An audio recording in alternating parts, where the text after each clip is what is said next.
बिस्मिल्लाहिर्रहमानिर्रहीम। आज से हम ज़रा एक क्विक रिवीजन 10th क्लास की फेडरल बोर्ड के कोर्स की करने लगे हैं। ये मेरे साथ एक बच्चा है जो कि टॉपर है 9th क्लास का। इसने 10th क्लास की प्रिपरेशन की है। तो मैं इससे एसएलओ पूछूंगा और उस एसएलओ का ये जवाब एक्सप्लेन करेगा शॉर्टली। तो एक ब्रीफ डिस्कशन होगी रिवीजन के तौर पे स्टूडेंट्स के लिए बहुत ही फ़ायदेमंद है। तो आज हम chapter number 10 unit 10 heat capacity and modes of heat transfer को रिवाइज करेंगे। तो इसका जो सबसे पहला एसएलओ है, define and calculate specific heat. Okay please. Okay, तो सबसे पहले हम लोग बात करेंगे स्पेसिफिक हीट पर। तो अगर हम लोग स्पेसिफिक हीट की डेफिनेशन को देखें तो it is the heat that a substance gains or loses. It is a heat that 1 kg of a substance requires for a 1 kelvin or a 1 Celsius change. यानी कि अगर एक चीज़ में अगर आपने 1 सेल्सियस का इंक्रीज़ करना है तो उसके लिए आपको उसके अंदर कितनी हीट देनी पड़ेगी 1 kg ऑफ सब्सटेंस के लिए 1 kg ऑफ सब्सटेंस के लिए, उसको स्पेसिफिक हीट कहा जाता है। इसका यूनिट क्या होगा? जूल्स पर किलोग्राम पर सेल्सियस। यानी कि आपको पर किलोग्राम पर सेल्सियस कितने जूल्स ऑफ हीट एनर्जी देनी होगी। अगर हम इसके फॉर्मूले को देखें तो इसका फॉर्मूला है आपके पास C is equal to Q divided by M delta T। C specific heat है किसी भी सब्सटेंस की, Q वो हीट एनर्जी जो वो गेन करेगा या लूज़ करेगा, मास उस सब्सटेंस का मास, और डेल्टा टी एक टेम्परेचर से दूसरे टेम्परेचर के दरमियान में जो डिफरेंस है। ये सेल्सियस में भी हो सकता है, केल्विन में भी हो सकता है, क्योंकि सेल्सियस और केल्विन में के स्केल्स में जो डिफरेंस है वो एग्जैक्टली इक्वल होता है। इसके जो यूनिट्स बनेंगे इसके यूनिट्स बनेंगे इसके यूनिट्स मैंने ऑलरेडी लिख दिए हैं। यानी कि जो मैं बात समझा हूँ वो ये है कि अगर 1 केजी आपके पास सब्सटेंस हो और उसका आपने टेम्परेचर 1 डिग्री सेंटीग्रेड के लिए बढ़ाना हो, तो उसके लिए जितने जूल्स आप उसको एनर्जी देंगे, that is called specific heat. Yes, okay, good. Yes. अच्छा, अब जो नेक्स्ट एसएलओ है उसको ज़रा एक्सप्लेन करें। ये एक्सपेरिमेंटल बेस्ड है। Suggest experiments to measure the specific heat capacity. Okay, तो जी। अब अगला जो एसएलओ है वो हमसे ये डिमांड कर रहा है कि ठीक है, स्पेसिफिक हीट तो जो भी है, लेकिन किसी भी सब्सटेंस के लिए इसको कैलकुलेट कैसे किया जाएगा। तो हमारे निसाब में यहाँ पर तो एक्सपेरिमेंट्स पूछे गए हैं, लेकिन हमारे निसाब में एक एक्सपेरिमेंट को शामिल किया गया है। उस एक्सपेरिमेंट का नाम है method of mixtures. Method of mixture, इसके अंदर आइडिया थर्मल इक्विलिब्रियम का है। हमने करना सिर्फ ये है कि हमने अपने सब्सटेंस को लेना है जिसकी हमने स्पेसिफिक हीट मालूम करनी है। तो ये रहा हमारा एस सब्सटेंस, और हमने इसको किसी ख़ास टेम्परेचर तक गर्म कर देना है। तो उस टेम्परेचर को हम लोग क्या देते हैं, वो टेम्परेचर जिस तक हमने इस सब्सटेंस को गर्म किया है वो है T1। और ये हम थर्मोमीटर से नाप लेंगे वो क्या टेम्परेचर है, आपकी मर्ज़ी है, आप जो मर्ज़ी टेम्परेचर लें। उसके बाद आपने लेना है वाटर को, और इस वाटर का मास और इस वाटर की स्पेसिफिक हीट आपको पता होनी चाहिए पहले से। इसका आप जो मर्ज़ी टेम्परेचर पहले से हो नॉर्मल आप वो ले सकते हैं। इसको मैं कह देता हूँ T2, और इसको भी आप थर्मामीटर से मेज़र कर लेंगे। इसके बाद आप एक कंटेनर लेंगे जिसके अंदर आप इस वाटर को डालेंगे। एक्सपेरिमेंट्स के अंदर हम एक बहुत ख़ास टाइप का कंटेनर इस्तेमाल करते हैं जो कि इंसुलेटेड होता है। वो कुछ इस टाइप का होता है, उसके इर्द-गिर्द इंसुलेशन होती है ताकि उससे हीट बाहर निकल ना सके, हीट उसमें ट्रैप रहे। उसको हम लोग कैलोरीमीटर कहते हैं। तो बेसिकली वो सिर्फ़ एक कंटेनर है। आपने वो कैलोरीमीटर लेना है जिसको मैं सी से ज़ाहिर कर रहा हूँ, आपने इसके साथ कन्फ्यूज़ नहीं करना। उसका भी आपको मास पता होना चाहिए, उसकी स्पेसिफिक हीट पता होनी चाहिए, और उसका आपको टेम्परेचर भी पता होना चाहिए। लेकिन टेम्परेचर वाटर का और उस कैलोरीमीटर का टेम्परेचर एग्जैक्टली इक्वल होगा, क्योंकि वो वाटर उसी कैलोरीमीटर के अंदर है। तो थर्मल इक्विलिब्रियम के थ्रू, हीट ट्रांसफ़र के थ्रू दोनों टेम्परेचर एग्जैक्टली इक्वल होंगे, जो कि आप नाप लेंगे अपने उसके ज़रिए, थर्मोमीटर के ज़रिए। लेकिन ये आपने ध्यान रखना है कि जो सब्सटेंस का टेम्परेचर है वो इन दोनों से डिफरेंट हो। इसके बाद आप ये करेंगे कि जल्दी से जब ये सब्सटेंस आपके डिज़ायर्ड टेम्परेचर तक पहुँच जाएगा, जल्दी से आपने उस सब्सटेंस को इस कैलोरीमीटर के अंदर डाल देना है, और इतना जल्दी करना है कि कोई हीट सराउंडिंग्स में मिनिमल हीट ट्रांसफ़र हो। अब इसके बाद क्या होगा कि जैसे ही ये सब्सटेंस इसके अंदर चला जाएगा, चूँकि सब्सटेंस का टेम्परेचर इन दोनों से डिफरेंस है, तो सब्सटेंस से हीट अगर वो गर्म है तो उससे हीट निकल कर वाटर और कैलोरीमीटर में जाना शुरू हो जाएगी, और एंड में जाकर तीनों चीज़ों का टेम्परेचर एक हो जाएगा। तो मान लेते हैं वो जो एंड में टेम्परेचर आता है वो T3 है। और आप उसको थर्मोमीटर से नाप लेंगे। तो हुआ यहाँ पर सिर्फ ये है कि हम यहाँ पर फॉर्मूला लगा सकते हैं कि हीट गेन्ड बाय जो हमारा सब्सटेंस है, नहीं हीट लॉस्ट अगर मसलन वो गर्म है, अगर वो ठंडा होगा तो हीट गेन्ड, इन दोनों के मुकाबले में ये हमारे पास इक्वल हो जाएगी जो हीट गेन करेंगे क्योंकि वो दोनों ठंडे थे तो वो अब गर्म हो जाएंगे, वाटर प्लस जो हीट गेन होगी, और ये हीट गेन जो है ये Q है बाय कैलोरीमीटर। तो यहाँ पर हम लोग ये फार्मूला लगा सकते हैं। अब अगर हम लोग इसको यहाँ पर से इक्वेशन बनाने की कोशिश करें तो हम लोगों को पता है ये MCAT, तो ये हमारे पास हो जाएगा मास S का CS का डेल्टा T। जैसे अगर मैं डेल्टा T को भी लिखने की कोशिश करूँ तो इसका ओरिजिनल टेम्परेचर था T1 माइनस, अब आपने इसको कर देना है इसके जो आखिरी जिसका टेम्परेचर है T3, ये इसका डेल्टा T है।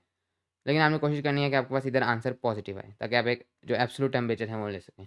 उसके बाद आप लोग इधर चले जाएंगे हीट गेन बाय वाटर, तो ये होगा M/W C/W, और यहाँ पर अब जो वाटर का है वो है T2 माइनस T3। उसके बाद प्लस M/C C/C, और यहाँ पर अगेन T2 माइनस T3।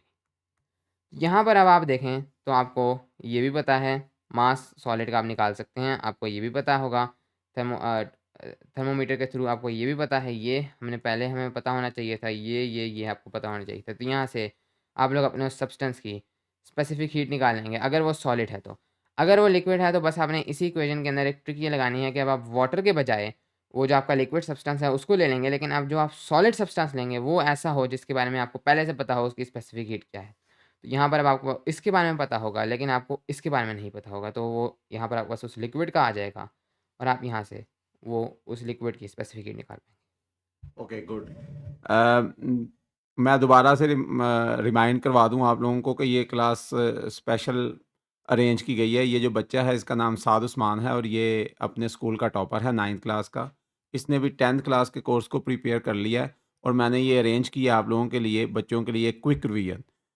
ये बच्चा अपने नॉलेज से आपको जल्दी जल्दी से चीज़ें एक्सप्लेन करेगा ताकि 1-1.5 घंटे में आपका चैप्टर रिवाइज हो जाए। अच्छा, अगले SLO पे जाते हैं। देखें, SLO है कि distinguish between good and bad thermal conductors.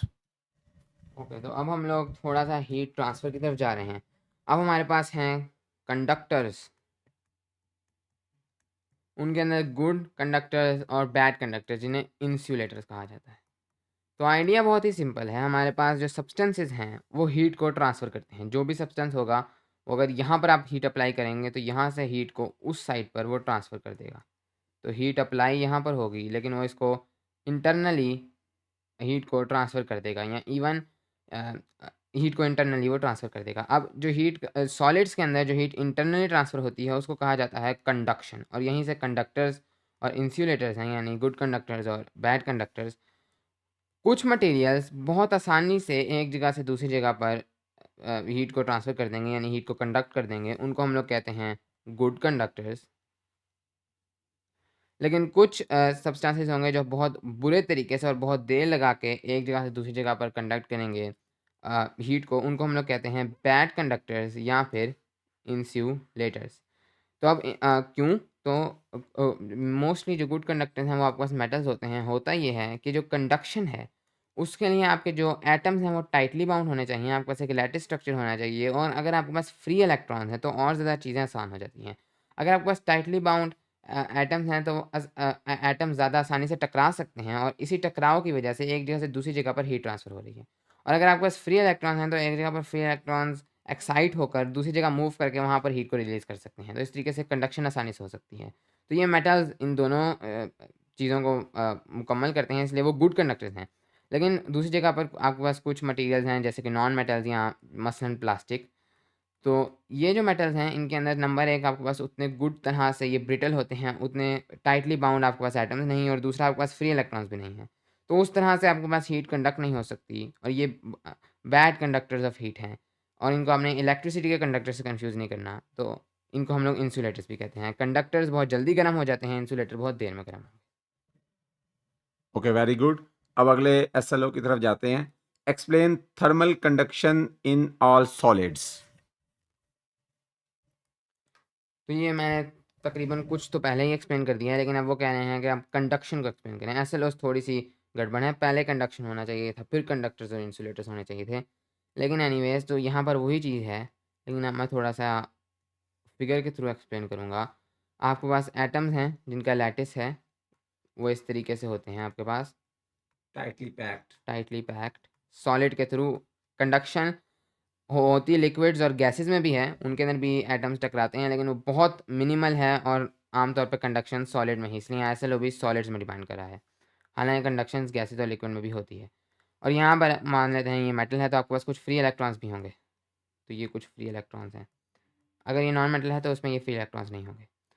होगा सिर्फ ये, अगर आपने यहाँ पर मसलन हीट अप्लाई की है, यहाँ पर आपने कोई फ्लेम जलाया है, इसके बल्कि थोड़ा सा इधर, अगर आपने इधर हीट अप्लाई की है, तो हीट तो आप इधर अप्लाई करें, लेकिन यहाँ पर ये एटम्स जो हैं ये एक्साइट होंगे, क्योंकि हीट से एटम्स तेज से मूव करना शुरू कर देते हैं और ये इधर टकराएंगे। जैसे जैसे ये इधर टकराएंगे, ये इससे टकराएगा, वो अगले वाला उससे टकराएगा, तो आहिस्ता आहिस्ता आपके पास इधर से उधर हीट ट्रांसफ़र होना शुरू हो जाएगी। अगर आपने इधर गर्म किया था, हो सकता है थोड़ी देर बाद अगर आप इधर उंगली लगाएं, तो ये आपको उंगली इधर भी गर्म महसूस हो। हालांकि इसके मुकाबले में थोड़ा कम होगा, लेकिन यहाँ से यहाँ पर आपके पास हीट ट्रांसफ़र हो रही है। तो इसके लिए आपके पास एक लैटिस स्ट्रक्चर होना ज़रूरी है, ताकि आपको आसानी से एटम्स टकरा टकरा कर उधर तक आपके पास हीट को ट्रांसफ़र कर सकें, और टाइटली बाउंड होने चाहिए ताकि आसानी से टकरा सकें। उसके बाद अगर आपके पास फ्री इलेक्ट्रॉन्स हैं तो और ज़्यादा मामला एनहांस हो जाता है, क्योंकि फ्री इलेक्ट्रॉन्स भी यहाँ पर और ज़्यादा एक्साइट होंगे और वो यहाँ से एक्साइट होकर उधर मूव करना शुरू कर देंगे। वो और फ्री इलेक्ट्रॉन से टकरा सकते हैं और इवन वो और एटम से टकरा सकते हैं, और इस तरीके से वो मज़ीद आसानी से आपके पास हीट को यहाँ से यहाँ पर ट्रांसफ़र करेंगे। जवाब कंप्लीट होने के बाद आप प्लीज़ नेक्स्ट कह दिया करें, ताकि हमें पता लगे कि आपका जवाब कंप्लीट हो गया है। ओके, अब नेक्स्ट एसएलओ है, explain convection in liquid and gases. Okay, तो अब हमने जो मोड ऑफ हीट ट्रांसफ़र पर हम आ रहे हैं। पहला मोड ऑफ हीट ट्रांसफ़र यानी तरीका जिससे हीट ट्रांसफ़र होती है, वो हमने देख लिया, वो कंडक्शन था। 3 मोड्स ऑफ हीट ट्रांसफ़र हैं। दूसरा मोड ऑफ हीट ट्रांसफ़र है कन्वेक्शन, और ये सॉलिड्स में मुमकिन नहीं है। पहला तो तीनों में मुमकिन था, लेकिन ये सॉलिड्स में मुमकिन नहीं है। ये सिर्फ़ और सिर्फ़ लिक्विड्स और गैसेस में होता है, और इसका रीज़न ये है कि कन्वेक्शन थोड़ा-सा स्लो है कंडक्शन से, लेकिन होगा सिर्फ़ ये कि मसलन आपके पास एक पॉट है और उसके अंदर आपके पास वाटर मौजूद है। अगर आप वाटर को नीचे से हीट करेंगे, तो इसके अंदर वाटर के अंदर कंडक्शन भी होगी, लेकिन कंडक्शन काफ़ी स्लो है, कन्वेक्शन वाटर के अंदर ज़्यादा होती है। अब चूँकि यहाँ पर नीचे वाला पानी जो है वो गर्म होना शुरू हो जाएगा, नीचे वाला पानी थोड़ा गर्म होना शुरू हो जाएगा, तो इस वजह से नीचे से पानी आपके पास ऊपर की तरफ राइज़ करना शुरू हो जाएगा, क्योंकि जितनी ज़्यादा चीज़ गर्म होती है वो उतनी लेस डेंस हो जाती है और डेंस चीज़ ऊपर की तरफ उठती है। तो ये ऊपर की तरफ राइज़ करना शुरू कर देगा और यहाँ पर ये जो ठंडा पानी है ये नीचे आना शुरू हो जाएगा। ठंडा पानी नीचे आना शुरू हो जाएगा। और इस तरीके से जब ये जो आपके पास गर्म पानी है ये ऊपर जाएगा, तो ऊपर का जो ठंडा पानी था इसने उसको भी गर्म कर दिया, उसके साथ मिक्स हो गया और यहाँ से यहाँ पर आपके पास हीट ट्रांसफ़र हो गई है। इसको हम लोग कहते हैं कन्वेक्शन। वैसे ये चीज़ नोटिस करेंगे, अगर आप लोग अपनी हीट सोर्स को जलाए रखें, तो ये जब ऊपर जाएगा वापस ठंडा होगा और जो ठंडा पानी नीचे आया है वो फिर से गर्म हो जाएगा और वो फिर ऊपर बढ़ना शुरू हो जाएगा, और जो पहले पानी ऊपर गया था वो वापस नीचे आ जाएगा। तो एक साइकिल बन जाएगी, जिसे हम कन्वेक्शन करंट की साइकिल कहते हैं, और ये एक्चुअली में सी वाटर में भी होती हैं। और इसके थ्रू आपके पास लिक्विड्स में हीट ट्रांसफ़र होती है, लेकिन ये गैसेज़ में भी वर्क करती हैं। गैसेज़ में भी तरीका सिंपल है। अगर आपके पास एक गैस है, तो ये अगर एक गैस है, अगर आप उसको नीचे से हीट करेंगे, तो वो भी बिल्कुल इसी तरीके से गैस की यहाँ से वो राइज़ करेगी, ऊपर जाएगी और ऊपर से ठंडी नीचे आएगी। एक्चुअली में आग के अंदर यही होता है। जब आप आग जलाते हैं, तो गर्म हवा ऊपर जा रही होती है और ऊपर से ठंडी हवा नीचे आ रही होती है। Next. Describe the role of land breezes and sea breezes in maintaining moderate coastal climates. Okay, तो अब यहाँ पर हमारे पास कॉन्सेप्ट है लैंड ब्रिजेज़ और सी ब्रिजेज़ का। तो यहाँ पर अगर आप कोस्ट की तरफ जाएँ, तो यहाँ पर आपके पास लैंड होती है और इधर जाकर आपके पास ओशन होता है। अब यहाँ पर हमारे पास 2 टाइप्स की ब्रीजेज़ चलती हैं। सबसे पहले अगर आपके पास डे है, यानी सूरज का वक़्त है, तो इधर आपके पास एक सूरज होगा। अब होगा ये कि सूरज आपको आपकी लैंड को भी गर्म करेगा और आपके ओशन को भी गर्म करेगा। लेकिन मसला ये है कि ओशन की जो स्पेसिफ़िक हीट है वो बहुत ज़्यादा है, जबकि लैंड की जो स्पेसिफ़िक हीट है वो बहुत कम है। तो लैंड दिन के अंदर बहुत ज़्यादा जल्दी से गर्म हो जाएगी, तो लैंड ऑलवेज़ मोर हॉट होगी, और जो ओशन है वो हमेशा थोड़ा ठंडा होगा, क्योंकि वो इतनी देर से गर्म होता है। अब क्या होगा, कि अब यहाँ पर चूँकि इधर जो एयर है वो हॉट हो चुकी है। हॉट एयर हमेशा राइज़ करती है। यहाँ पर मैं अगर थोड़ा-सा ऊपर जाऊँ, हॉट एयर हमेशा राइज़ करती है। मतलब वो लेस डेंस है और ये कन्वेक्शन है, इसको कन्वेक्शन कहेंगे और यहाँ पर ये ऊपर की तरफ राइज़ करना शुरू हो जाएगी। अब ऊपर की तरफ जब ये राइज़ करेगी तो इधर जो ऑलरेडी कोल्ड एयर मौजूद है वो इसकी जगह लेने के लिए इस तरफ आएगी और ये यहाँ से इस तरफ को चलना शुरू हो जाएगी। तो यहाँ पर अगर आप देखें तो ठंडी हवा ओशन से लैंड की तरफ आ रही है। इसको हम लोग कहेंगे लैंड ब्रीज़। इसको हम लोग कहेंगे सी ब्रीज़ क्योंकि ये ओशन की तरफ से हमारी तरफ आ रही है और ये ठंडी हवा को लेकर हमारे पास लैंड की तरफ आ रही है। इसीलिए अगर आप लोग दिन के वक़्त कोस्टल एरिया की तरफ जाएँगे, तो आपको बहुत ज़्यादा ठंडी हवा अपनी तरफ आते हुए महसूस होती है क्योंकि ओशन से ठंडी ताज़ा हवा आपकी तरफ आ रही होती है। इसको सी ब्रीज़ कहा जाता है। बिल्कुल इसका उलट रात के वक़्त होता है। अब रात के वक़्त क्या होगा? अब मैं इसको फिर से ड्रॉ करूँगा। ये आपके पास लैंड है और ये आपके पास ओशन है। अब अगेन आपके पास एक सूरज होगा, वो इसको भी गर्म करेगा। नहीं, रात के वक़्त रात के वक़्त कोई सूरज नहीं होगा, दिस इज़ नाइट। अब क्योंकि दिन गुज़र चुका है तो ओशन ऑलरेडी गर्म है, क्योंकि वो इतनी देर लगा-लगा के दिन में गर्म हो चुका था, वो ऑलरेडी हॉट है। और लैंड भी हॉट तो थी, लेकिन चूँकि रात है तो अब दोनों चीज़ें ठंडी होना शुरू होंगी, लेकिन ओशन की स्पेसिफिक हीट ज़्यादा है, वो बहुत देर में ठंडा होगा। लैंड बहुत जल्दी ठंडी हो जाएगी, इस वजह से लैंड मोर कोल्ड होगी रात के वक़्त। अब यहाँ पर बिल्कुल उल्टी चीज़ होगी, अब ये वाली एयर चूँकि निस्बतन ये थोड़ी हॉट है, ये ऊपर की तरफ राइज़ करेगी और फिर ये इस तरफ चलना शुरू कर देगी। लेकिन यहाँ पर से जो ठंडी हवा है लैंड से, वो ओशन की तरफ चलेगी और इसको हम लोग कहते हैं लैंड ब्रीज़ क्योंकि ज़मीन की तरफ से ठंडी हवा समुंदर की तरफ चलेगी। तो ये जो कोस्टल एरियाज़ होते हैं उनमें हमेशा सी ब्रीज़ेज़ और लैंड ब्रीज़ेज़ चलती रहती हैं और इससे जो कोस्टल एरियाज़ का क्लाइमेट होता है, वो बहुत मॉडरेट सा रहता है। दिन के वक़्त थोड़ी-थोड़ी ठंड होगी और रात के वक़्त भी उसी तरह की इन ब्रीज़ेज़ की वजह से एक मॉडरेट टेम्परेचर रहता है। Okay, next. इधर थोड़ी-सी रेस्ट लेते हैं, पॉज़ कर लें ज़रा वीडियो को, दोबारा से हम शुरू करेंगे। छोड़ दो ज़रा।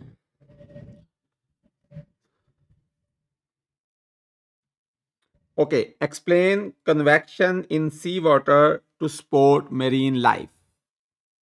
ये एसएलओ है, जो अभी ये बच्चा एक्सप्लेन करेगा क्विकली।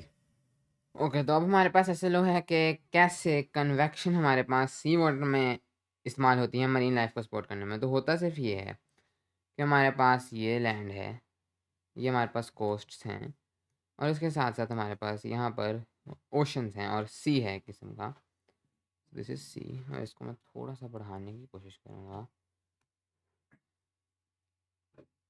ओके, अब सबसे पहले तो ये समझना ज़रूरी है कि ऊपर आपके पास वार्म वाटर होगा क्योंकि ऊपर सूरज इसको वार्म कर देगा और नीचे आपके पास कोल्ड वाटर होगा। अ, आपका जो कोस्टल और सी वाटर का सिस्टम है उसके अंदर, ये आपके पास लैंड है। अब होगा क्या कि यहाँ पर आपके पास 2 टाइप्स के कन्वेक्शन करंट्स होंगे, अपवेलिंग करंट्स और डाउनवेलिंग करंट्स सी वाटर के अंदर। इससे हम देखेंगे कैसे मरीन लाइफ को बहुत ज़्यादा फ़ायदा मिलता है और मरीन लाइफ इसी वजह से ज़िंदा है। सबसे पहले अगर आप देखें तो यहाँ पर नेचुरल तरीके से कन्वेक्शन होना पॉसिबल नहीं क्योंकि वार्म वाटर ऊपर है और कोल्ड वाटर नीचे है। कन्वेक्शन तो तब था जब वार्म वाटर नीचे था और कोल्ड वाटर ऊपर था, तो वार्म वाटर राइज़ करता था और कोल्ड वाटर नीचे आता था। लेकिन यहाँ पर वार्म वाटर ही ऊपर है, वो ऊपर ही रहेगा, कोल्ड वाटर ही ऊपर है, ऊपर ही रहेगा। तो यहाँ पर हमारे पास विंड्स हमारी मदद करती हैं। सबसे पहले मानते हैं विंड्स हमारे पास इस साइड पे चल रही हैं, यानी कि वो कोस्ट से दूसरी साइड पे चल रही हैं। तो अब हमारे पास जो ऊपर वाली लेयर है एक वाटर की, वो हमारे पास इस साइड पे एज़ अ होल मूव करना शुरू कर देगी। लेकिन यहाँ पर अब पानी की जगह जो है वो खाली होना शुरू हो जाएगी। तो अब इस जगह को भी तो किसी ने फिल करना है। तो नीचे से ये वाला सारा पानी तो उधर जा रहा है, तो नीचे से जो कोल्ड वाटर है वो इधर आ जाता है, इसको फिल करने के लिए। अब चूँकि ओवरऑल सी वाटर ऊपर मूव कर रहा है, ये पानी तो उधर ज़्यादा रहेगा, ये नीचे तो नहीं आने वाला है, तो ये वाला पानी जो है ये ऊपर चला जाएगा और इसको हम लोग कहेंगे अप वेलिंग। अभी हम देखते हैं कि इसका फ़ायदा क्या है, लेकिन उससे पहले हम लोग डाउन वेलिंग को भी देख लेते हैं। अब अगर तो ये जो विंड्स हैं ये दूसरी साइड पर चल रही हैं, तो अब क्या होगा? अब जो वार्म वाटर है वो एज़ अ होल इस साइड पे मूव करना शुरू कर देगा और जब वो इस साइड पे मूव करेगा तो ऑटोमैटिकली जब वो इस साइड पे मूव करेगा ऑटोमैटिकली वो इधर फँसने लगेगा और ऑटोमैटिकली वो जो वार्म वाटर है वो नीचे की तरफ मूव कर जाएगा और ये कोल्ड वाटर उस तरफ और इधर से नया वाटर आता रहेगा जो सी ब्रीज़ लेके आ रही है। तो इधर आपके पास इस साइड पर जब ये हमारे पास इधर ब्रीज़ें चलेंगी तो मैं उसी कलर में बनाता हूँ। तो आपके पास वार्म अब ओवरऑल पानी नीचे आएगा सी वाटर, इसको हम लोग कहेंगे डाउन वेलिंग। तो अप वेलिंग में हमारे पास क्या हो रहा है? अप वेलिंग में हमारे पास क्या हो रहा है कि कोल्ड वाटर ऊपर आ रहा है। अप वेलिंग में हमारे पास कोल्ड वाटर ऊपर आ रहा है, जबकि डाउन वेलिंग में वार्म वाटर नीचे जा रहा है। अब इसका हम लोग फ़ायदा समझते हैं, तो सबसे बड़ा फ़ायदा है टेम्परेचर की रेगुलेशन। अगर तो ऊपर वाली सरफेस बहुत ज़्यादा गर्म रहेगी, तो वो भी इतनी अच्छी नहीं और नीचे वाली सरफेस बहुत ही ठंडी रहेगी, तो वो भी इतना अच्छा नहीं। एक बैलेंस होना चाहिए टेम्परेचर का, तो थ्रू कन्वेक्शन अब यहाँ पर जब डाउन वेलिंग में वार्म वाटर नीचे जा रहा है, तो ऑटोमैटिकली नीचे वाली जगह भी थोड़ी-थोड़ी गर्म होना शुरू हो जाएगी और जब अप वेलिंग में कोल्ड वाटर ऊपर जा रहा है, तो ऑटोमैटिकली थोड़ी ऊपर वाली जगह भी थोड़ी ठंडी होना शुरू हो जाएगी। तो एक टेम्परेचर का बैलेंस रहेगा, यही कन्वेक्शन का मेन आइडिया है। सबसे बड़ा फ़ायदा तो आपके पास ये है। लेकिन इसके बाद आपके पास 2 मेन और फ़ायदे ये हैं। सबसे पहला फ़ायदा है आपके पास ऑक्सीजन का। तमाम जानदारों को ऑक्सीजन चाहिए O2 और ये ऑक्सीजन हवा में होती है। अब जो मरीन एनिमल्स हैं जैसे कि अगर एक फ़िश है अगर एक फ़िश है उसको ऑक्सीजन चाहिए। वो गैस के थ्रू ऑक्सीजन लेती हैं, लेकिन ऐसा नहीं कि वो H2O पानी के अंदर से ऑक्सीजन एक्सट्रैक्ट कर रही है, वो भी O2 ही लेती है, इसी फॉर्म में लेती है और होता इस तरह से है कि पानी के अंदर ऑक्सीजन डिज़ॉल्व हो जाती है। तो ऊपर आपके पास जो ऑक्सीजन है वो पानी के अंदर डिज़ॉल्व हो जाती है और यही ऑक्सीजन मरीन एनिमल्स यूज़ करते हैं। जब वो यूज़ करते हैं तो ये ऑक्सीजन ख़त्म होती जाती है और ऑक्सीजन डिज़ॉल्व होती जाती है। अब अगर तो सिर्फ़ पानी ऊपर ही रहेगा तो जो ऑक्सीजन डिज़ॉल्व हुई है वो भी ऊपर ही रहेगी, तो नीचे वाले मरीन एनिमल्स क्या करेंगे? तो सबसे पहले थ्रू डाउन वेलिंग जो आपका वार्म वाटर है वो नीचे जाता है। डाउन वेलिंग पे टिक करो, जब डाउन वेलिंग करो तो डाउन इधर इधर ही आप करो सारा क्लिक। तो थ्रू डाउन वेलिंग जो आपका पानी है ऊपर वार्म वाटर वो नीचे चला जाता है, तो ऑटोमैटिकली जो ऑक्सीजन ऊपर डिज़ॉल्व हुई थी वो नीचे भी ट्रांसफ़र हो जाती है। तो सबसे बड़ा फ़ायदा ये है कि नीचे वाले मरीन एनिमल्स को भी ऑक्सीजन मिलती रहेगी।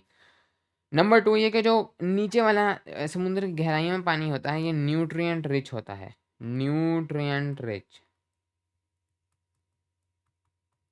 क्योंकि बहुत सारे जो छोटे-छोटे एनिमल्स हैं वो इधर नीचे समुद्र में गहराइयों में पाए जाते हैं। तो इधर कई सारे न्यूट्रिएंट्स होते हैं, तो जब ये पानी ऊपर आता है थ्रू अपवेलिंग तो ये ऊपर न्यूट्रिएंट्स ले आता है और ऊपर आपके पास मरीन प्लांट्स होते हैं। अब प्लांट्स ऊपर ही होते हैं पानी के, लेकिन उनको भी न्यूट्रिएंट्स चाहिए, तो न्यूट्रिएंट्स के थ्रू वो प्लांट्स ज़िंदा रहते हैं और प्लांट्स ही बेसिक चेन है आपके मरीन एनिमल्स की। मरीन एनिमल्स अल्टीमेटली प्लांट्स को ही खाते हैं। मरीन एनिमल्स अल्टीमेटली यहाँ पर प्लांट्स को ही खाते हैं। तो इस तरह से आपके पास अगर प्लांट ज़िंदा रहेंगे तो पूरी की पूरी आपके पास जो साइकिल है मरीन एनिमल्स की वो ज़िंदा रहेगी। तो थ्रू अपवेलिंग आपके पास कोल्ड वाटर ऊपर आ जाता है और इस तरीके से थ्रू कन्वेक्शन करंट्स आपके पास जो मरीन लाइफ है वो ज़िंदा रहती है। एक चीज़ मैं यहाँ ऐड करना चाहूँगा। हमने हमने देखा कि जो डाउन वेलिंग है वो एक तो हमने उसका देखा कि जब जो हवा है वो इस तरफ चल रही थी, तब पानी नीचे जा रहा था। एक और चीज़ पोलर रीजन्स में होती है डाउन वेलिंग के हवाले से। पोलर रीजन्स में एक्चुअली में जो ऊपर वाला पानी है, वो ज़्यादा ठंडा होता है बनिस्बत नीचे के, क्योंकि वो बिल्कुल बर्फ़ के साथ लगा होता है। तो तब ऑटोमैटिकली थ्रू कन्वेक्शन आपके पास पानी नीचे जाएगा बेशक हवा ना भी चल रही हो। नेक्स्ट। अच्छा बेटा, थोड़ा-सा आप कोशिश करें ब्रीफ रहने का, यानी कि टाइम कम लें, यानी कि चीज़ों को रिपीट ना करें। Okay, next. Explain how birds are able to fly for hours without flapping their wings, and gliders are able to rise by riding on thermal currents. Okay, तो सबसे पहले हम ये बहुत ही सिंपल कॉन्सेप्ट है। हम आपने देखा होगा कि जैसे परिंदे अपने परों को हिलाए बगैर ऊपर की तरफ मूव करते रहते हैं। तो अगर ये एक परिंदा है, ये अपने पर हिलाएगा भी नहीं, लेकिन आसानी से ऊपर की तरफ ग्लाइड करेगा और ये आमतौर पे सर्कल्स में करते हैं। परिंदे ये चीज़ सर्कल्स में करते हैं। ऐसे परिंदों को ग्लाइडर्स कहा जाता है। यहाँ पर वो बहुत ही सिंपल फैक्ट को यूज़ करते हैं। होता ये है कि आपके पास डिफरेंट मटेरियल्स हैं। अब ज़मीन के ऊपर डिफरेंट मटेरियल्स हैं, कोई कंक्रीट है, कोई ग्राउंड है। डिफरेंट मटेरियल्स जो आपके पास सनलाइट है, उसको डिफरेंट तरीके से अब्ज़ॉर्ब करके डिफरेंट तरीके से एमिट करेंगे। जैसे कंक्रीट है वो बहुत ज़्यादा गर्म हो जाएगा, तो वो जो आपके पास ऊपर की जो हवा है उसको भी बहुत ज़्यादा गर्म कर देगा, जबकि अगर हम लोग पानी की बात करें वो इतना ज़्यादा गर्म नहीं होगा, तो उसके ऊपर की जो हवा है वो ठंडी रहेगी, जैसे हमने देखा। तो इस वजह से हमारे पास यहाँ पर राइजिंग एयर कॉलम्स बन जाते हैं, जो यहाँ पर हवा गर्म हुई है अनइवन डिस्ट्रीब्यूशन की वजह से, वो ऊपर की तरफ उठना शुरू हो जाएगी। ऐसे कॉलम्स को हम लोग कहते हैं थर्मल्स, क्योंकि ये थर्मल एनर्जी की वजह से ये आपके पास ऑटोमेटिकली हवा ऊपर जाना शुरू हो गई है। इसके साथ मैं ऐड करूँगा कि चूँकि ये ऊपर जा रही है, तो यहाँ पर इसको फिल करने के लिए जो कोल्ड एयर है उसके भी कॉलम्स होते हैं, वो नीचे आ रहे होते हैं, और इनको हम लोग कहते हैं सिंक्स। ये हवा नीचे आ रही है। अब परिंदे क्या करते हैं कि परिंदे एक थर्मल में आ जाएँगे और बस अपने परों को ग्लाइड कर देंगे। अब वो ऑटोमैटिकली हवा के साथ ऊपर जाना शुरू हो जाएँगे। एक काम वो करेंगे कि वो सर्कल्स में रहेंगे, ताकि वो उस कॉलम के अंदर रहें, वो उस कॉलम से बाहर ना निकल जाएँ। तो इसके थ्रू परिंदे ऑटोमैटिकली थर्मल्स के ज़रिए ऊपर चले जाएँगे, अपना मुँह थोड़ा-सा ऊपर रख के, और जब उन्होंने नीचे आना होगा तो वैसे उनको सिंक्स की ज़रूरत नहीं, नीचे वो ऑटोमैटिकली ग्रेविटी के थ्रू आ जाएँगे। Next. Okay, describe the process of thermal energy transfer by radiation. तो अब हम तीसरी और आखिरी मोड ऑफ हीट ट्रांसफ़र की तरफ आ रहे हैं, जो कि है रेडिएशन। और हर चीज़ जो कि एब्सोल्यूट जो वैल्यू है टेम्परेचर की 0 केल्विन, उससे ज़्यादा टेम्परेचर रखती है, वो इस चीज़ को फ़ॉलो करती है। होगा ये कि कोई भी अगर ऑब्जेक्ट है और वो हल्का-सा भी गर्म है, उसके पास हल्का-सा भी टेम्परेचर है, तो वो ऑटोमैटिकली अपनी हीट को एमिट करना शुरू कर देता है थ्रू इलेक्ट्रोमैग्नेटिक वेव्स। ये वेव्स की एक टाइप है।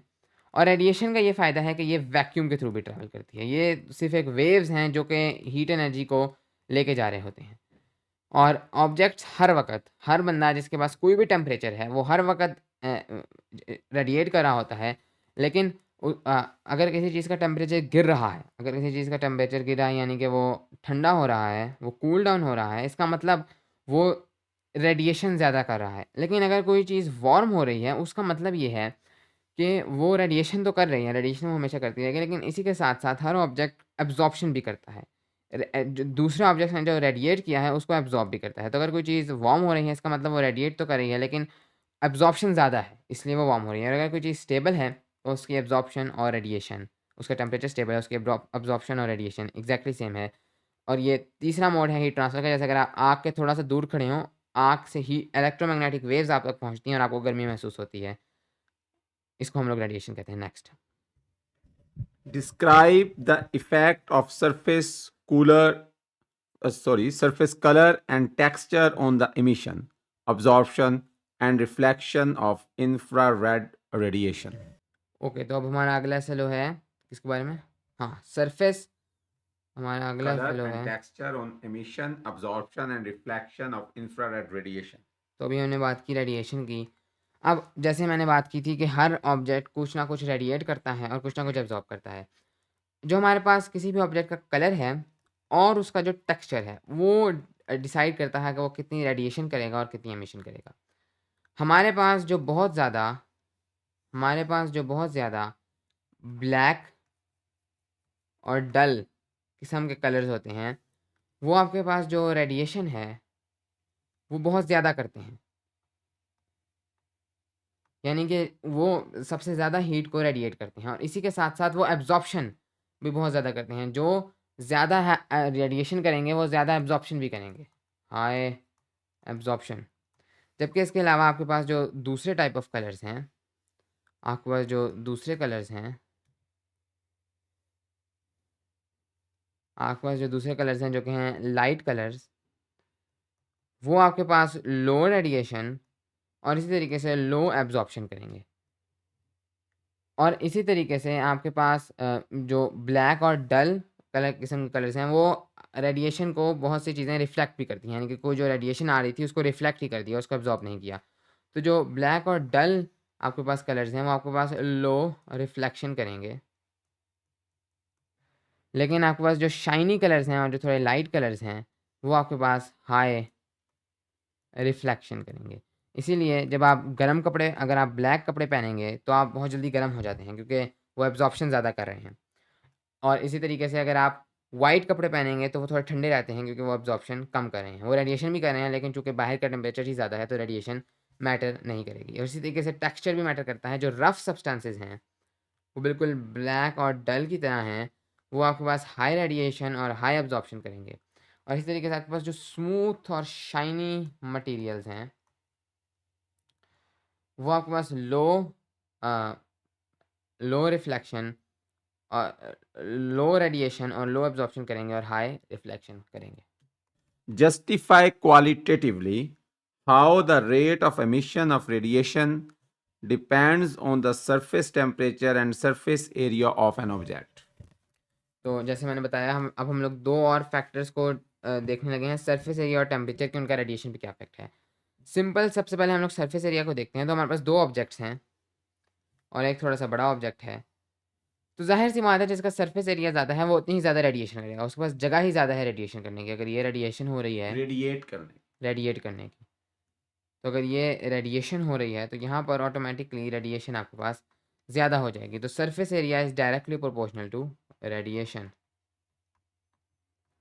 अगर हम लोग बात करें टेम्परेचर की तो ऑटोमेटिकली जिसका टेम्परेचर ज़्यादा होगा उसके पास ज़्यादा हीट है, वो उतनी ही ज़्यादा रेडिएशन करेगा। उतनी ही ज़्यादा उतनी ही ज़्यादा radiate हीट करेगा. को रेडिएट करेगा या उतनी ज़्यादा रेडिएशन परफॉर्म करेगा। तो इसी तरीके से temperature is also directly proportional to radiation. Next. Okay. Justify experiments to distinguish between good and bad emitters and absorbers of infrared radiation. तो यहाँ पर हमें ये कहा जा रहा है कि आप थोड़े से ऐसे एक्सपेरिमेंट्स के बारे में सोचें जिनसे आप पता चला सकेंगे कौन सा ज़्यादा अच्छा इमिटर है या एब्जॉर्बर है। जो ज़्यादा अच्छा इमिटर होगा वो उतना ज़्यादा अच्छा एब्जॉर्ब होगा। और इन रिफ्लेक्टर की भी बात है, good and bad emitters. Good and bad Emitters emitters and and absorber. absorbers. हाँ, तो बस जो गुड इमिटर होगा वो गुड एब्जॉर्बर भी होगा। तो इसके लिए हम लोग एक चीज़ का इस्तेमाल करते हैं जिसे कहा जाता है लेज़ले क्यूब। लेज़ले क्यूब। थोड़े से अगर हम स्पेलिंग्स देख लें इसके, Use internet. तो इसकी स्पेलिंग है लेज़ले क्यूब। ये क्यूब बेसिकली ये सिर्फ़ और सिर्फ़ एक क्यूब है, कुछ इस तरीके से, जिसकी चारों साइड्स पर आपने जो जिन मटेरियल्स के बारे में जानना है कि वो गुड इमिटर्स हैं या गुड एब्जॉर्बर्स हैं, उनको आप प्लेट कर देते हैं। मसलन आपने एक शाइनी मटेरियल के बारे में जानना है और एक ब्लैक, एक तरफ आप शाइनी लगा देंगे और एक तरफ आप एक ब्लैक लगा देंगे। इसके अंदर आपके पास जगह होगी और उसके अंदर आप पानी डाल के इस लेज़ले क्यूब को गर्म कर देंगे। तो अब हर सरफेस अपने टेक्सचर और कलर के थ्रू हीट को रेडिएट आउट करेगी। तो जो शाइनी है वो ऑटोमेटिकली कम इमिट करेगी, जो डल है और रफ है वो ऑटोमेटिकली ज़्यादा इमिट करेगी। तो अब हम लोग क्या कर सकते हैं, आगे हम लोग एक चीज़ यूज़ कर सकते हैं जैसे हम कहते हैं IR थर्मोमीटर, इंफ्रारेड थर्मोमीटर। ये इंफ्रारेड रेडिएशंस को डिटेक्ट करता है ये डिवाइस और फिर आपको टेम्परेचर बता देता है। तो यहाँ पर आप एक इंफ्रारेड थर्मोमीटर रखेंगे, इधर आप एक इंफ्रारेड थर्मोमीटर रखेंगे। शाइनी सरफेसेस के सामने आप देखेंगे टेम्परेचर बहुत कम है, जबकि ब्लैक सरफेस के सामने टेम्परेचर बहुत ज़्यादा है। ये बता रहा है कि ब्लैक सरफेसेस सेम अंदर इंटरनल टेम्परेचर पर ज़्यादा हीट को रेडिएट कर रही हैं जबकि जो शाइनी सरफेसेस हैं वो बहुत कम हीट को रेडिएट कर रही हैं। तो इस तरह से हमें पता चल सकता है कौन सा गुड रेडिएटर और कौन सा गुड इमिटर है, कौन सा गुड इमिटर और कौन सा बैड इमिटर है। Next. Analyze the consequence of heat radiation in the greenhouse effect and its effect in global warming. तो ये इसके बारे में आपने पहले भी सुना होगा। हम लोग बात कर रहे हैं क्लाइमेट चेंज की यानी कि ग्रीन हाउस इफेक्ट की। होता सिर्फ ये है कि हमारे पास हमारा अर्थ है। मैं एक बिग पिक्चर बनाऊंगा। हमारे पास हमारा अर्थ है और हमारे पास हमारा सन है। हमारे सन से हमारे अर्थ की तरफ हीट आएगी। अर्थ क्या करेगा कि वो इस हीट को एब्जॉर्ब कर लेगा। ये हीट होती है यूवी और फिर वो इसको इमिट भी करेगा, वो इसको इमिट बैक करेगा। अब कोई भी बॉडी वो क्या करेगी, वो इसको रेडिएट करेगी। वो इसको पहले एब्जॉर्ब करेगी और उसके बाद वो इसको रेडिएट कर देगी। अगर तो इसी तरह चलता तो जब रात होती, जब यहाँ पर कोई सूरज ना होता तो कोई एब्जॉर्प्शन ना होती, कोई ये अर्थ यहाँ पर एब्जॉर्ब ना कर रहा होता, तो रात के वक्त आपके पास टेम्परेचर -200 डिग्री सेल्सियस तक चला जाता, क्योंकि सूरज का यहाँ कोई काम ही नहीं। सूरज की रेडिएशन यहाँ कैसे पहुँचेगी? लेकिन अर्थ पे ऐसा नहीं होता, जबकि मार्स पे ऐसा ही होता है, मून पे ऐसा ही होता है। अर्थ पे एक ख़ास चीज़ है उसका एटमॉस्फेयर। हमारे पास जो हमारी हवा है, जो हमारे पास गैसेस हैं हमारे एटमॉस्फेयर में, जिनको कहा जाता है ग्रीन हाउस गैसेस। इनमें है हमारे पास कार्बन डाइऑक्साइड, मीथेन, ये हमारे पास मेन ये हमारे पास मेन गैसेस हैं, मेन 2 ग्रीन हाउस गैसेस हैं जो हमारे पास एक्चुअली में हमारी एटमॉस्फेयर में प्रेजेंट होती हैं। ये क्या करेंगे कि जब जो पहले जा रही थी वो तो यूवी थी, यूवी का इनसे कोई लेना देना नहीं है, लेकिन जो अर्थ वापस रेडिएट करता है वो IR होता है, यानी इंफ्रारेड।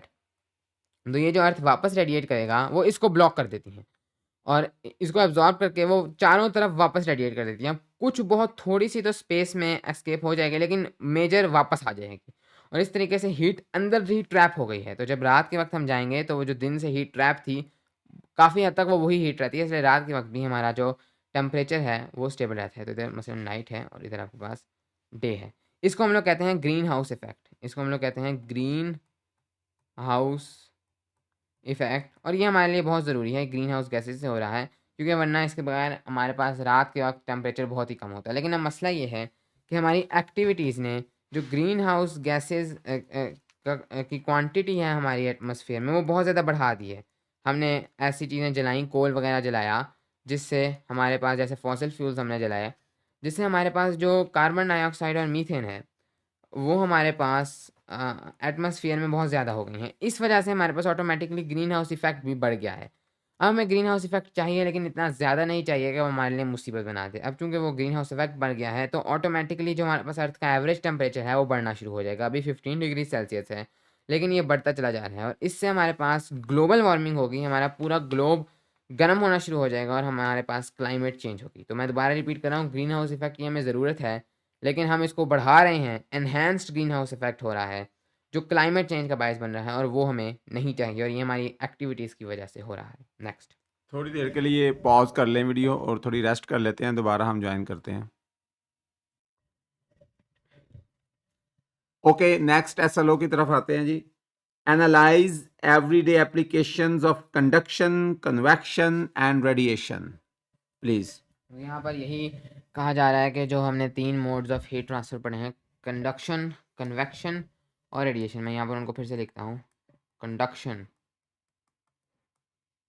कन्वेक्शन और रेडिएशन।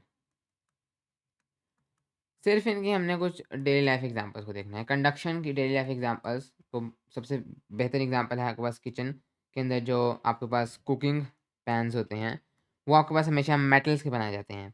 उसका रीज़न यही है कि आपके पास चूँकि मेटल्स जो हैं वो गुड कंडक्टर्स हैं कंडक्शन में, तो वो आसानी से हीट को कंडक्ट करेंगे, तो आपके पास खाना आसानी से गर्म हो जाएगा। इसी तरीके से आपके पास कंडक्शन के एप्लीकेशन में आपके पास जो वुडन जिस चीज़ से आप पकड़ते हैं वो आमतौर पे वो वुड का बनाया जाता है, तो वुडन हैंडल्स, उसका भी यही रीज़न है क्योंकि वो वुड एक बैड कंडक्टर है, तो आपको जब आप पकड़ें तो आपको गर्मी महसूस ना हो, इसके लिए वो वुडन बनाए जाते हैं।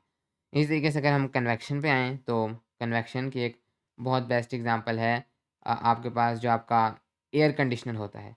तो एयर कंडीशनर जो होता है उसको आप हमेशा ऊपर लगाते हैं, बल्कि अगर हम लोग हीटर की बात करें वो ज़्यादा ठीक है, हीटर को हम हमेशा नीचे लगाते हैं क्योंकि हीटर ने की जो हवा है वो पूरे कमरे में सर्कुलेट होनी होती है थ्रू कन्वेक्शन। तो हीटर को हम हमेशा ऊपर लगाते हैं, ये एक एप्लीकेशन है।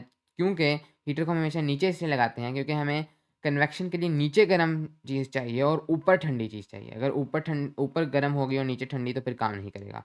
इसी तरीके से एसीज़ में, एयर कंडीशनर्स में ऊपर एसी लगाया जाता है और उसका रीज़न ये है ताकि ऊपर ठंडा हो और नीचे गर्मी हो, ताकि आसानी से आपके पास जो हीट है वो ट्रांसफ़र हो सके। रेडिएशन इसकी इसकी एक मिसाल है, आपके पास जो ओवन्स होते हैं उनके अंदर आपके पास रेडिएशन के थ्रू खाने को गर्म किया जाता है। इसी तरीके से रेडिएशन आपको जब अब आग को देखते हैं तो आग से आपके पास जो फायर से आपको हीट मिलती है वो थ्रू रेडिएशन मिलती है। नेक्स्ट। अब ये लास्ट SLO है जी। Use ideas of convection to explain how cyclones are formed. तो हम लोग देखने वाले हैं कि साइक्लोन्स कैसे बनते हैं। अब साइक्लोन्स क्या हैं? साइक्लोन्स सिर्फ एक स्टॉर्म टाइप चीज़ हैं, तूफ़ान होते हैं जो कि कोस्टल एरियाज़ में आते हैं, लेकिन इनके अंदर आपके पास हवा बहुत ज़्यादा घूम रही होती है और बहुत ज़्यादा तेज़ किस्म की बारिश होती है। होगा सिर्फ ये कि आपके पास ये समुंदर है और ये आपके पास आपकी लैंड है और ये साइक्लोन्स हमेशा समुंदर के साथ आते हैं और उसका हम रीज़न देखेंगे, उसका रीज़न कन्वेक्शन के साथ है। तो ये आपके पास आपकी लैंड है, लैंड और सी। सबसे पहले आपके पास सी पर चूँकि आपके पास सूरज जो है वो इधर हवा को गर्म करता है, तो आपके पास जो हवा है, वो जो सी की हवा है, जब वो यहाँ से पानी एवापोरेट होना शुरू होगा, पानी गर्मी की वजह से वो एवापोरेट होगा ऊपर की तरफ, और ऊपर जाकर वो ठंडा होगा, कंडेंस होगा, और आपके पास जो ऊपर जाकर बनेंगे क्लाउड्स, और यहाँ से आपके पास होगी रेन। अब ये तो एक नॉर्मल फिनोमेना है रेन का। कभी-कभी ये होता है कि जब ये पानी ऊपर की तरफ राइज़ करता है, तो ये चूँकि एक कन्वेक्शन करंट है, ये बेसिकली एक कन्वेक्शन कन्वेक्शन ही हो रही है, पानी ऊपर की तरफ राइज़ कर रहा है, और फिर जो ठंडी हवा होगी क्लाउड्स की, वो नीचे की तरफ आएगी। कभी-कभी जब बहुत ज़्यादा आपके पास मॉइस्ट हो एनवायरनमेंट और बहुत ज़्यादा धूप हो, जैसे कि साइक्लोन्स बढ़ रहे हैं ग्लोबल वार्मिंग की वजह से, जब बहुत ज़्यादा गर्मी है, तो जैसे-जैसे ये ऊपर जाना शुरू होता है, जब ये क्लाउड्स में कंडेंस करता है, तो चूँकि उससे लेटेंट हीट निकलती है, अब वो हीट को बाहर निकालता है, वो इर्द-गिर्द की हवा को भी गर्म करना शुरू कर देता है।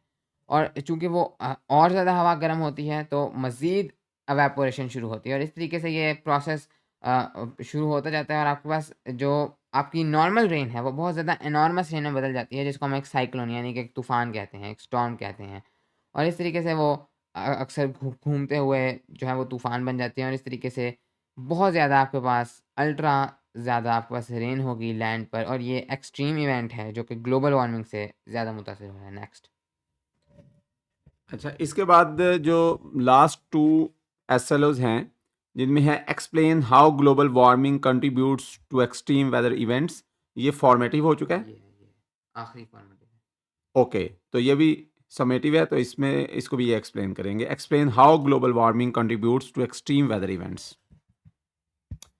ओके, तो ये हमारा आखिरी एसएलओ है। इसमें बताया जा रहा है ग्लोबल वार्मिंग, जो जिसके बारे में हमने पहले बात की है, इसकी वजह से एक्सट्रीम इवेंट्स कहते होते हैं। तो जो मेन एक्सट्रीम इवेंट्स हैं, एक बारे में हमने ऑलरेडी बात कर लिया, साइक्लोन। 2 मेन एक्सट्रीम इवेंट्स हैं, ड्राफ्ट्स यानी कि कहत, और फ्लड्स। ये बिल्कुल एक दूसरे के ऑपोजिट हैं। फ्लड्स यानी कि सैलाब। होगा सिर्फ ये कि हमारे पास आम तौर पर जो अर्थ है उसके अंदर एक नॉर्मल रेन डिस्ट्रीब्यूशन है, नॉर्मल रेन डिस्ट्रीब्यूशन। तो आपके पास एक इलाका में अगर ये एरिया ए है और ये एरिया बी है, इनमें तकरीबन तकरीबन बराबर रेन होगी। रेन इधर होगी और रेन इधर होगी एक नॉर्मल एरिया में। लेकिन ग्लोबल वार्मिंग क्या करती है कि वो इस तनासब को बिगाड़ देती है, क्योंकि गर्मी ज़्यादा हो गई है तो इस तनासब को बिगाड़ देती है। तो मसलन अगर हम लोग डेजर्ट्स की बात करें, तो डेजर्ट्स में हमारे पास वो पहले ही खुश्क हैं, ग्लोबल वार्मिंग की वजह से वो और ज़्यादा खुश्क होना शुरू हो जाते हैं, और कुछ और जगहें जो थोड़ी बहुत फिर भी सैराब थी, क्योंकि जो है वो धूप इतनी ज़्यादा है, उससे जो थोड़ा बहुत पानी होता भी है वो भी ये सन ले लेता है। पहले थोड़ा बहुत पानी रहने देता था, लेकिन चूँकि धूप इतनी हो गई है, गर्मी इतनी हो गई है, तो ये जो हल्का-फुल्का पानी है, ये भी सन ले लेता है, और ये कंडेंस होकर क्लाउड्स बनते हैं, और क्लाउड्स कहीं और जाकर, जहाँ पर पहले ही अपनी रेन हो रही थी, वहाँ पर पहुँच जाते हैं और वहाँ पर ऐड हो जाते हैं, और वहाँ पर ढेर सारी बारिश होना, जैसे एक साइक्लोन शुरू हो जाता है। तो इस जगह पर पानी जो था वो ख़त्म हो गया, ये ड्राफ्ट हो गया, और यहाँ से पानी निकल कर उधर चला गया जहाँ पानी की कोई ज़रूरत नहीं थी, तो ये फ्लड हो गया। तो इस तरीके से ग्लोबल वार्मिंग हमारा जो पानी की डिस्ट्रीब्यूशन है उसको बिगाड़ रही है। एक जगह पर मुकम्मल कहत आ जाता है, और दूसरी जगह पर जहाँ पर अब कहत नहीं तो फ्लड, इतना ज़्यादा पानी आ जाता है कि अब पानी से हम निजात हासिल करना चाहते हैं। नेक्स्ट, तो हमारे एसएलओज़ कंप्लीट हो गए। इसके बाद लास्ट एसएलओ जो है वो फॉर्मेटिव में है, यानी कि वो एग्जाम्स में नहीं पूछा जाएगा। वो है explain the phenomena of geothermal activity on the basis of conduction, convection and radiation. तो इसको करने की कोई ज़रूरत नहीं है। अब इसके बाद हम एक्सरसाइज की तरफ बढ़ते हैं, और एक्सरसाइज में सबसे पहले हम एमसीक्यूज क्वेश्चंस को देखेंगे, मल्टीपल चॉइस क्वेश्चंस को। इसमें अगर किसी की को एक्सप्लेन करने की ज़रूरत हुई तो ये साद उस्मान एक्सप्लेन करेंगे, और अगर एक्सप्लेन करने की ना ज़रूरत हुई तो सिर्फ उसका जवाब बता देंगे। पहला क्वेश्चन है, why is water used in radiators of automobile as coolant. सबसे पहले यहाँ पर हमारे पास है कूलेंट। क्यों हमारे पास पानी जो है वो ऑटोमोबाइल्स में कूलेंट के तौर पे इस्तेमाल होता है? तो इसका सिंपल सा आंसर है उसकी ला स्पेसिफिक हीट। जिसके बारे में मैंने पहले भी बात की है, क्योंकि उसकी स्पेसिफिक हीट ज़्यादा है तो वो इतनी जल्दी बॉयल नहीं होता। Large specific heat. Okay, next. Number 2, which of the following situations is the best example of conduction? Conduction की एग्जांपल्स हैं, तो example please, conduction examples please बोलिएगा। जो इनमें से बेस्ट है वो आप बता दें। A metal spoon becomes hot when placed in boiling water. तो बिल्कुल यहाँ पर हमारे पास जो भी एग्जांपल्स हैं उनके अंदर हमारे पास पहली एग्जांपल यानी कि एक मेटल का स्पून गर्म हो जाता है जब हम उसको एक गर्म जगह पर रखते हैं, वो मेटल का बना हुआ है, कंडक्शन की बेस्ट एग्जांपल है। तीसरा question,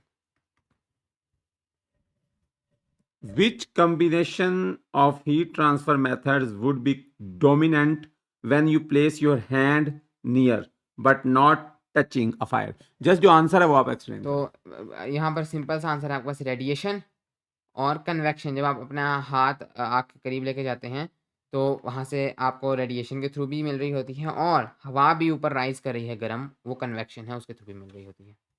number 4, what is symbol and what is unit for the heat capacity of an object? तो सिंबल है आपके पास सी और यूनिट है आपके पास standard joules per kg Celsius या केल्विन। इधर केल्विन है यस, ऑप्शन में, so it's this Kelvin. Is equal. ये दोनों इक्वल हैं क्योंकि केल्विन और सेल्सियस में डिफरेंस सेम है। Number 5, if the same amount of heat energy is supplied to equal masses of water and copper, why does the temperature of copper increase faster? Due to lower specific heat. Lower specific heat, क्योंकि उसकी specific heat कम है। Next question, copper की specific heat कम है। Okay. Number 6, the transfer of heat that takes place because of density difference in fluids is convection. जो density आपके पास एक नीचे जब गर्म होता है उसकी डेंसिटी कम हो जाती है, ऊपर आपके पास density. Number 7, which of the following statements best explains why the earth experiences more heat from the sun than the moon despite being almost the same distance away? Green house gases. ये आप पूरा complete बोल देना। The earth has green house gases, क्योंकि उसके पास green house gases हैं तो वो जैसे मैंने पहले बताया उसके पास एटमॉस्फेयर है, वो उसको एब्जॉर्ब करके रखता है। अगला question, Question number 8, dull black color on a surface is the best absorber of radiation. Which of the following is the best radiator? तो अगेन जो बेस्ट एब्जॉर्बर है वही बेस्ट रेडिएटर होगा, डल ब्लैक सरफेस।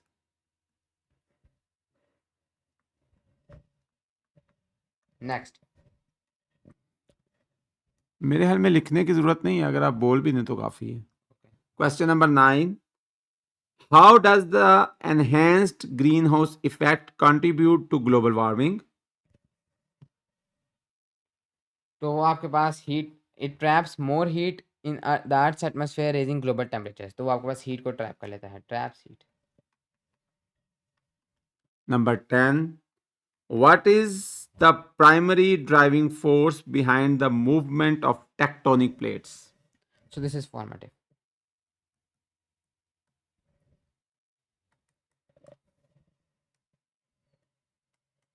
यानी कि ये नहीं आएगा एग्जाम में। फॉर्मेटिव का मतलब ये है कि ये चीज़ एग्जाम में नहीं पूछी जाएगी। Okay. Number 11, which layer of the earth is composed of partially molten rock that can flow slowly? Formative again formative. Number 12, which of the following extreme weather events is most directly associated with rising sea levels? So those are hurricanes, basically cyclones.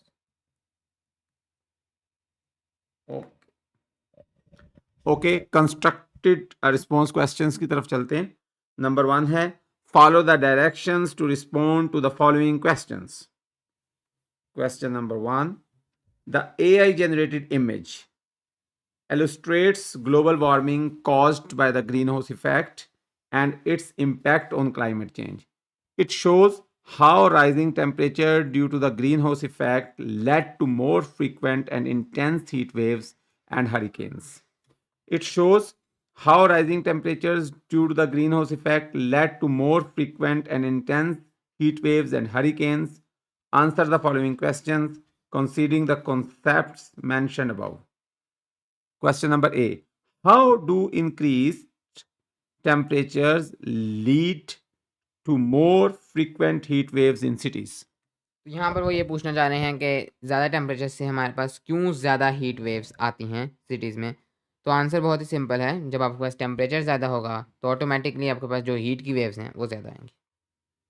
Question number 2 यानी कि B. How might the intensity of future hurricanes change if global temperatures continue to rise? अगर हमारे पास temperatures rise करते रहेंगे तो automatically जो hurricanes की frequency है वो ज़्यादा हो जाएगी, क्योंकि जितना ज़्यादा टेम्परेचर होगा उतना ही ज़्यादा आपके पास जो ओशन है वो एवेपोरेट होगा। Next. Number C. Explain what the glass roof of a greenhouse and carbon dioxide in Earth's atmosphere have in common in terms of heat and temperature. तो यहाँ पर इसको थोड़ा समझाना पड़ेगा। वो ये पूछना चाह रहे हैं कि आपके पास जो एक ग्रीन हाउस होता है, ग्रीन हाउस एक ऐसा घर होता है जो शीशे का बना होता है और यहाँ पर आपके पास पौधे उगाए जाते हैं। और वो पूछना चाह रहे हैं कि जो एक अर्थ की एटमॉस्फेयर है उन दोनों के दरमियान क्या कॉमन है, तो वो ग्रीन हाउस इफेक्ट है। ग्रीन हाउस भी हीट को ट्रैप कर लेता है और अर्थ की एटमॉस्फेयर भी हीट को ट्रैप कर लेती है, तो ग्रीन हाउस इफेक्ट। और इसी वजह से इसको ग्रीन हाउस कहा जाता है, क्योंकि एक ग्रीन हाउस के अंदर होता है।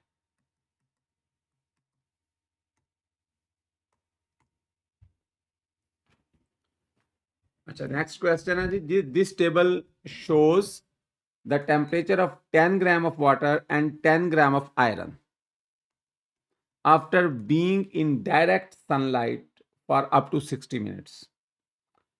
तो टेबल बना हुआ है जी, उसमें टाइम है 0, 15, 30, 45, 60 मिनट्स और टेम्परेचर ऑफ वाटर जो राइज कर रहा है दिस इज 25, 26.2, 27.5, 28.8 एंड 30 और temperature of iron is 25, 35, 45, 55, 65. Question number 1 है create line graphs of temperature on the Y axis and time on the x-axis for both water and iron on a graph sheet. Be sure to label the substances. तो ये हमारे पास data, हम इसको draw करेंगे। तो ये रहा हमारे पास हमारा Y axis and this is our X axis. उन्होंने हमें वो कहा है वाई एक्सिस पर आप टेम्परेचर रखें और एक्स एक्सिस पर आप टाइम रखें। हमारे पास जो वाई टाइम के पॉइंट्स हैं हमारे पास है 0, 15, 30, 45 एंड देन 60। जबकि हमारे पास जो टेम्परेचर है वो 25 से 65 तक जा रहा है। दैट इज़ 25, देन हो जाता है 35 पर, देन हो जाता है नहीं 25 से लेकर it is going up to 65, लेकिन मैं यहाँ पर इंटरवल्स 10 के बना रहा हूँ। 45, 55 एंड देन 65। सबसे पहले आयरन का बना लेते हैं। Iron, so this is 25 at 0। यहाँ से शुरू होगा, यहाँ से शुरू होगा इधर से। उसके बाद नेक्स्ट हमारे पास पॉइंट है 35 और 15। नेक्स्ट हमारे पास पॉइंट है 45 और 30। नेक्स्ट हमारे पास पॉइंट है 55 और 45 एंड देन फाइनली 65 और 30, 65 और 60। तो कुछ इस तरीके से हमारे पास ये एक लीनियर ग्राफ ही बनेगा, क्योंकि हमारे पास ये दोनों लीनियर होते हैं। जो हमारे पास हमारा क्यू है वो लीनियर है हमारे पास हमारी स्पेसिफिक उसके साथ टेम्परेचर के साथ। तो यहाँ पर हमारे पास ये एक लीनियर लाइन बनेगी और अब हम लोग बनाएंगे वाटर की। सबसे पहले वाटर हमारे पास जब था 0 तो 25 यहीं से शुरू होगा। उसके बाद वाटर गया है 26.2 पर, तो अब थोड़ा सा लेस प्रिसाइज होगा लेकिन तकरीबन इधर है, बहुत ही कम उसने वो किया है। तो 15 पर जाकर इधर ही है तकरीबन अभी। और उसके बाद है 27.5, हल्का सा ऊपर मूव कर जाएगा। देन है हमारे पास 45 पर 20 नहीं, यहाँ 26.2, 15 पर 26.2, अगली बार 27.5, इधर 45 पर है 28.8, हल्का सा मज़ीद ऊपर, लेकिन अभी भी काफ़ी नीचे ही होगा, अभी भी काफ़ी नीचे ही होगा। एंड देन फाइनली 30 है, अभी भी यहाँ पर वो नीचे ही होगा। तो आप देखें तो यहाँ पर भी एक तकरीबन लाइन ही बनी है, लेकिन ये लाइन काफ़ी हद तक बहुत ही ज़्यादा हॉरिजॉन्टल है। जबकि ये बहुत ज़्यादा स्टीप थी। तो ये हमें बता रहा है कि इसकी जो स्पेसिफिक हीट है वो काफ़ी हाई है, जबकि इसकी जो स्पेसिफिक हीट है वो काफ़ी लो है। ओके। नहीं, स्पेसिफिक हीट हाई होने का क्या मतलब है कि वो टेम्परेचर के साथ टाइम के साथ-साथ उसका टेम्परेचर कम बढ़ रहा है। हाँ, यस। तो इस वजह से उसकी स्पेसिफिक हीट ज़्यादा है। अगर उस लाइन में उसकी लाइन को अगर आप देखें तो वो वर्टिकल की तरफ कम उठी हुई है। ओके। क्वेश्चन 2 है based on the data in the table which heats up quickly water or metal? So yes. Clearly water, how metal, why? Metal, metal, metal, why? Metal, क्योंकि दैट हैज़ अ लो, उसकी specific heat बहुत कम है, और यहाँ से भी हम देख सकते हैं, और उसका वो स्टीप बहुत है, उसका वर्टिकल में बहुत ज़्यादा है वो, टाइम के साथ साथ उसका जो वर्टिकल कंपोनेंट है वो बहुत तेज़ी से ग्रो कर रहा है। तो वर्टिकल पे ही हीट है, सॉरी जी सर। टेम्परेचर है, इसका मतलब है उसका टेम्परेचर टाइम के साथ साथ ज़्यादा ग्रो कर रहा है। Okay, see which do you think will cool more slowly, water or iron? Elaborate your answer. So water will cool more slowly, जब एक बार ये दोनों गर्म हो जाएंगे तो उसके बाद जब ठंडा होगा तो फिर दोबारा से उसी तरह होगा, जिसकी स्पेसिफिक हीट ज़्यादा है वो मुश्किल से ठंडा होगा, क्योंकि बस आपने आप इसमें उल्टी तरफ चल पड़ना है, तो बिल्कुल उसका उलट इफेक्ट होगा, लीनियर है। Okay, number D. When you boil water in an iron pot on the stove, which heats up faster? The iron pot or the stove or the water? Provide a reason for your so response. Clearly iron stove, क्योंकि हमने पहले देखा iron की जो specific heat है वो कम है। Okay, थोड़ा सा पॉज ले लें इधर। अच्छा, इधर तक ये हमारा पार्ट 1 था, चैप्टर नंबर 1 का। इसमें अभी शॉर्ट क्वेश्चंस और लॉन्ग क्वेश्चंस और न्यूमेरिकल्स रह गए हैं। वो इंशाल्लाह हम कल कवर करेंगे, उसको इस चैप्टर का पार्ट 2 कहेंगे। ओके, थैंक यू, अल्लाह हाफ़िज़।